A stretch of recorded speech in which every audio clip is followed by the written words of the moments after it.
Hello everyone and welcome back to a new video. In this video, I'm going to show you guys how you can fix Instagram music no results found. So if you guys want to learn how to do it, just follow the steps that I'm going to show you.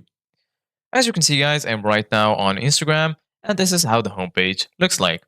So right here in the bottom, as you can see guys, you're going to find all of the sections. You're going to find the home section, search, reels, account, and so on.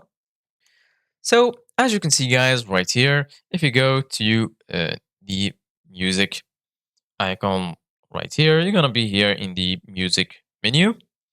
And then, for example, if you search for a song and you can't find it, or you find the error saying music no result found, this might be just because of your internet connection. So make sure that you are connected to a good internet connection. If you still have this problem, try to close and then open Instagram again.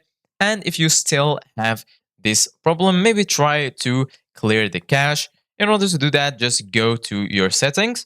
And then once you're here, just scroll a little bit down until you find apps or applications.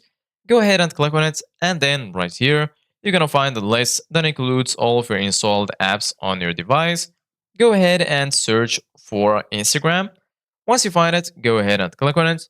And then right here, you're going to find all of the settings related to this application. Once you're here, go ahead and scroll down until you find storage. Once you find storage, go ahead and click on it. And then here in the bottom, you're going to find two options, clear data and also clear cache. Go ahead and click on clear cache, and then you're good to go. Now, go back to Instagram and try to find the song you're searching for, and it should be working fine. Thank you guys for watching. See you guys in the next video.